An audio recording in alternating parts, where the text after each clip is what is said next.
We'll move on to the final game we're covering on the bank holiday Monday. It's 3:00, or the only game we're covering on the bank holiday Monday. It's Fulham versus Leicester, and big game for Leicester City here. We'll take a look at the betting that we have at matchbook.com, and you can back Fulham at 2.8 here. Leicester City favoured in this market at 2.68. The draw is available at 3.65. Both teams to score, yes.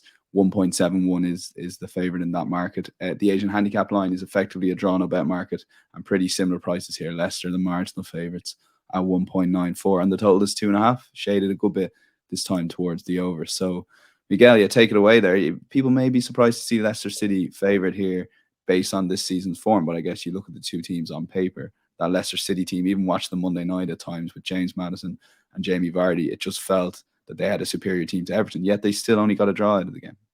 Yeah, and Vardy's also returned to scoring. I mean, I think the draw was maybe reflective of some lingering issues with the Leicester team, as well as the pressures, as well as Dean Smith adapting to it.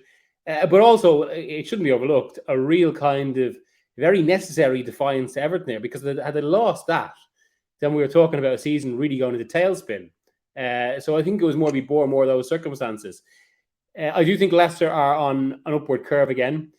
Fulham have been, you couldn't go as far as saying one of the revelations of the season, given they didn't get past United in the FA Cup. It's petered out a little, but they've also recorded, they've kind of arrested one of those old classic Alan Kirbishley Charlton end the seasons, where they were kind of doing well for so long, only to just to taper off once they were safe. And there's been a bit of life about them, and I think this will feeding into that.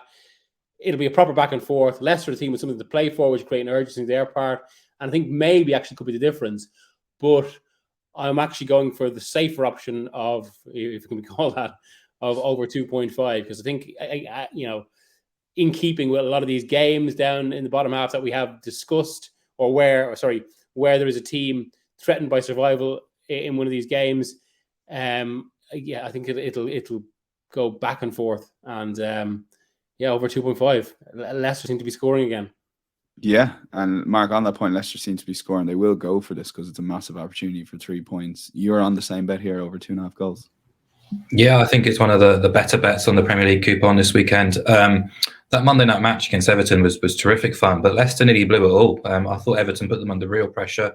They're a great threat on set pieces and the counter-attack as well. And actually that match produced the highest expected goals total in the Premier League this season. I think it was around 6.7, which was quite a distance more than the next best so far this season. I know there was 2 penalties involved, but it was great fun. And Leicester games since Brendan Rodgers has been sacked have been good fun. Leicester have refound their attacking buzz, if you like. And in the 4 Premier League games since his sacking, they've generated an XG tally of 2.0 or greater on all 4 occasions, averaging 2.61 expected goals and 9.75 shots in the box.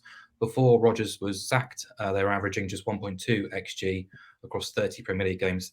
They had 2.0 XG or more on only 4 occasions, 4 from 30, yet they're 4 from 4 without him. So a big improvement.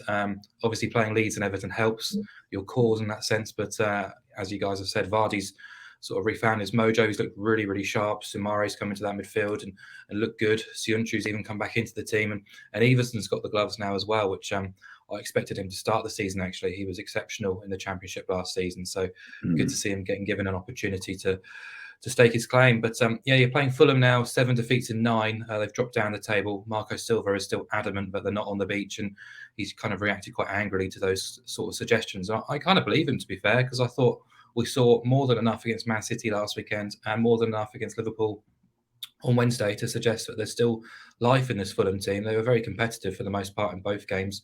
Really probably could have got something out of the game at Liverpool midweek and missed some good opportunities. Alisson made some good saves. And I think just being the sort of penultimate home game of the season, I don't expect Fulham to be passive here. I think they'll come out and play, come out for a battle, really. And I think they'll engage Leicester. And I think we'll have a decent spectacle. Fulham have only kept 3 clean sheets at home. Leicester just 3 clean sheets away. Leicester still haven't kept a clean sheet since the World Cup break, which is the only team across Europe's top 5 leagues to do so. But as we keep saying, Leicester are very front foot at the minute, and they're very capable of scoring a couple themselves. So you expect Fulham to score at Craven Cottage almost always. Overs has landed in 12 of 17 at home for them. 11 of those have seen both teams scoring. Overs has landed in 11 of 17 Leicester away. BTS occurring at the same rate as well. If you exclude the bottom 6, 11 of Leicester's 12 away games have gone over 2.5 goals already. So, yeah, I really like the look of that again at 1.87. I think it's a really nice price. I make it much shorter than that. Okay, yeah, agreement with the guys over 2.5. Very strong opinions there. We're going to lock that in as a